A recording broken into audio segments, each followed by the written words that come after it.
Chicken biryani എങ്ങനെയാണ് ഉണ്ടാക്കുന്നത് നോക്കിയാലോ.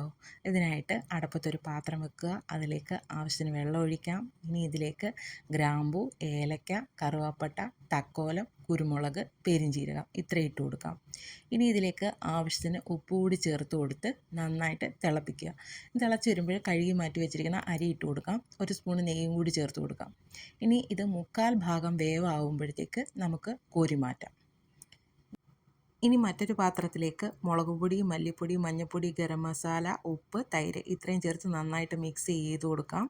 ഇനി ഇതിലേക്ക് ചിക്കൻ കഷ്ണങ്ങൾ കൂടി ഇട്ട് കൊടുത്ത് മസാല നന്നായിട്ട് തേച്ച് പിടിപ്പിച്ചതിന് ശേഷം ഫ്രിഡ്ജിൽ കുറച്ച് നേരത്തേക്ക് വെക്കാം. ഇനി അടുപ്പത്ത് ഒരു പാത്രം വെച്ച് അതിലേക്ക് എണ്ണ ഒഴിച്ച് ഉണക്കമുന്തിരി വറുത്ത് കോരി മാറ്റാം. ഇതേ എണ്ണയിലേക്ക് തന്നെ ചെറുതായിട്ട് അരിഞ്ഞു വെച്ചിരിക്കുന്ന സവാള കൂടി ഇട്ട് വറുത്ത് കോരി മാറ്റാം. ഇനി നമുക്ക് ചിക്കന് വേണ്ടിയിട്ടുള്ള മസാലക്കൂട്ട് തയ്യാറാക്കാം. അതിനായിട്ട് സവാള ഇട്ട് കൊടുക്കാം. നന്നായിട്ടൊന്ന് വഴണ്ട് വരുമ്പോഴത്തേക്ക് അതിലേക്ക് ഇഞ്ചി, വെളുത്തുള്ളി, പച്ചമുളക് ചതച്ചത് കൂടി ഇട്ട് കൊടുത്ത് ആവശ്യത്തിന് ഉപ്പും ചേർത്ത് നന്നായിട്ട് മിക്സ് ചെയ്യുക. ഇനി ഇതിലേക്ക് ഒരു തക്കാളി കൂടി ഇട്ട് കൊടുക്കാം. ഒന്ന് അടച്ചു വെച്ച് കുറച്ച് നേരത്തേക്കൊന്ന് വേവിക്കാം. ഇനി ഇതിലേക്ക് നമുക്ക് മഞ്ഞൾപ്പൊടി, മുളക് പൊടി, ഗരം മസാല ഇത്രയും ചേർത്ത് കൊടുത്ത് നന്നായിട്ടൊന്ന് മിക്സ് ചെയ്യാം. ഇനി ഇതിലേക്ക് നമ്മൾ ഫ്രിഡ്ജിൽ വെച്ചിരിക്കുന്ന ചിക്കൻ കഷ്ണങ്ങൾ ഇട്ട് കൊടുക്കാം. അതിൻ്റെ മുകളിൽ കുറച്ച് സവാള വറുത്തത് കൂടി വിതറി കൊടുക്കാം. ഒന്ന് അടച്ചു വെക്കാം.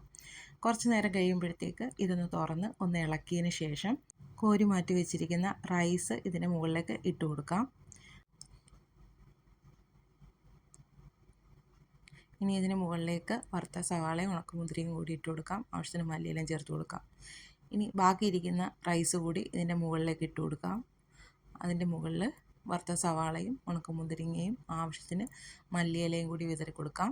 ഒരു സ്പൂൺ നെയ്യ് കൂടി ഇതിലേക്ക് ഒഴിച്ച ശേഷം ഒരു 5 മിനിറ്റത്തേക്ക് ചെറുതീയിൽ ഒന്ന് വേവിച്ചെടുക്കാം.